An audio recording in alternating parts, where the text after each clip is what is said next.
بسم اللہ الرحمن الرحیم، میرے پیارے بھائیو عزیزو، السلام علیکم ورحمۃ اللہ وبرکاتہ۔ نبی اکرم صلی اللہ علیہ وسلم عمرے کے ارادے سے مکہ تشریف لے جا رہے تھے۔ کفار مکہ کو اس کی خبر ہوئی اور وہ اس خبر کو اپنی ذلت سمجھے، اس لیے مزاحمت کی اور حدیبیہ میں آپ صلی اللہ علیہ وسلم کو روکنا پڑا۔ جانثار صحابہ رضی اللہ تعالیٰ عنہ ساتھ تھے، جو نبی اکرم صلی اللہ علیہ وسلم پر جان قربان کرنا فخر سمجھتے تھے۔ لڑنے کو تیار ہو گئے، مگر نبی اکرم صلی اللہ علیہ وسلم نے مکہ والوں کی خاطر سے لڑنے کا ارادہ نہیں فرمایا اور صلح کی کوشش کی، اور باوجود صحابہ رضوان اللہ اجمعین کی لڑائی پر مستعدی اور بہادری کی۔ نبی اکرم صلی اللہ علیہ وسلم نے کفار کی اس قدر رعایت فرمائی کہ ان کی ہر شرطیں قبول فرما لیا۔ صحابہ رضوان اللہ اجمعین کو اس طرح دب کر صلح کرنا بہت ہی زیادہ ناگوار تھا، مگر نبی اکرم صلی اللہ علیہ وسلم کے ارشاد کے سامنے کیا ہو سکتا تھا کہ جانثار تھے اور فرما بردار، اس لیے حضرت عمر رضی اللہ تعالیٰ عنہ جیسے بہادروں کو بھی دبنا پڑا۔ صلح میں جو شرطیں طے ہوئی، ان شرطوں میں ایک یہ شرط بھی تھی کہ کافروں میں سے جو شخص اسلام لائے اور ہجرت کرے، مسلمان اس کو مکہ واپس کر دیں، اور مسلمانوں میں سے خدا نخواستہ اگر کوئی شخص مرتد ہو کر چلا آئے تو وہ واپس نہ کیا جائے۔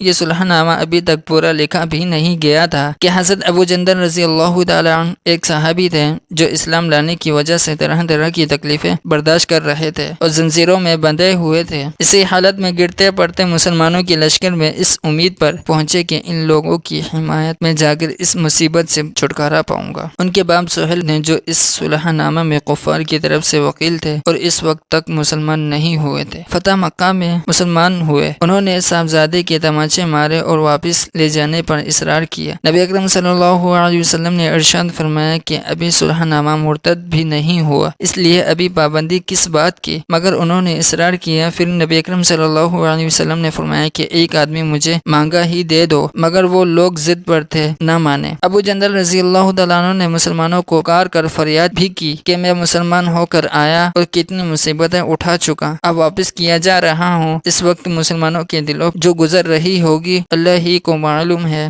نبی اکرم صلی اللہ علیہ وسلم کے ارشاد سے واپس ہوئے۔ نبی اکرم صلی اللہ علیہ وسلم نے تسلیہ فرمائی اور صبر کرنے کا حکم دیا، اور فرمایا کہ ان قریب حق تعالی شانو تمہارے لیے راستہ نکالیں گے۔ صلح نامے کے مکمل ہو جانے کے بعد ایک دوسرے صحابی حضرت ابو بصیر رضی اللہ تعالیٰ عنہ بھی مسلمان ہو کر مدینہ منورہ پہنچے۔ کفار نے ان کو واپس بلانے کے لیے 2 آدمی بھیجے۔ نبی اکرم صلی اللہ علیہ وسلم نے جب وعدہ واپس فرما دیا، ابو بصیر رضی اللہ تعالیٰ عنہ عرض کی کہ یا رسول اللہ، میں مسلمان ہو کر آیا، آپ مجھے کفار کے پنجے میں پھر بھیجتے ہیں؟ آپ صلی اللہ علیہ وسلم نے ان سے بھی صبر کرنے کا ارشاد فرمایا اور فرمایا کہ انشاءاللہ عن قریب تمہارے لیے تمہارے واسطے راستہ کھلے گا۔ یہ صحابی ان دونوں کافروں کے ساتھ واپس ہوئے۔ راستے میں ان میں سے ایک سے کہنے لگے کہ یار، تیری یہ تلوار تو بڑی نفیس معلوم ہوتی ہے، شیخی بازار آدمی ذرا اسی بات میں پھول ہی جاتا ہے۔ وہ نیام سے تلوار نکال کر کہنے لگا کہ ہاں، میں نے بہت سے لوگوں پر اس کا تجربہ کیا ہے۔ یہ کہہ کر تلوار ان کے حوالے کر دی، انہوں نے اس کا تجربہ کیا۔ دوسرا ساتھی یہ دیکھ کر ایک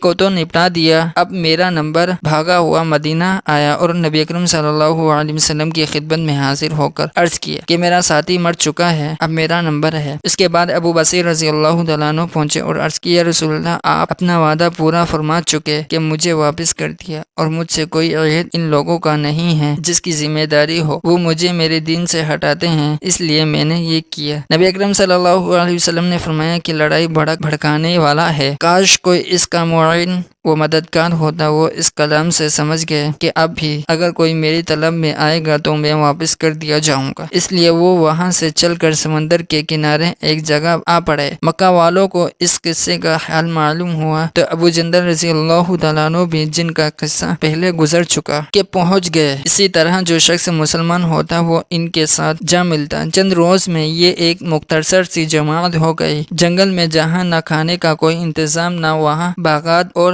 آبادیاں، اس لیے ان لوگوں پر جو گزری ہوگی وہ تو اللہ ہی کو معلوم ہے۔ جن ظالموں کے ظلم سے پریشان ہو کر یہ لوگ بھاگے تھے، ان کا ناقدہ بند کر دیے۔ جو قافلہ ادھر کو جاتا اس سے مقابلہ کرتے اور لڑتے، حتیٰ کہ کفار مکہ نے پریشان ہو کر نبی اکرم صلی اللہ علیہ وسلم کی خدمت میں عاجزی اور منت کر کے اللہ کا اور رشتہ داری کا واسطہ دے کر آدمی بھیجا کہ اس بے سری جماعت کو اپنے پاس بلا لے کہ یہ معاہدہ میں تو داخل ہو جائے اور ہمارے لیے آنے جانے کا راستہ کھلے رکھا ہے۔ کہ نبی اکرم صلی اللہ علیہ وسلم کا اجازت نامہ جب ان حضرات کے پاس پہنچا تو ابو بصیر رضی اللہ تعالیٰ عنہ مرضۃ الموت میں گرفتار تھے۔ حضور پاک صلی اللہ علیہ وسلم کا نامہ ہاتھ میں تھا کہ اسی حالت میں انتقال فرمایا، رضی اللہ تعالیٰ عنہ ورضوا عنہ۔ آدمی اگر اپنی دین پر پکا ہو، بشرطیہ دین بھی سچا ہو، تو بڑی سی بڑی طاقت اس کو نہیں ہٹا سکتی، اور مسلمان کی مدد کا تو اللہ کا وعدہ ہے، بشرطیہ وہ مسلمان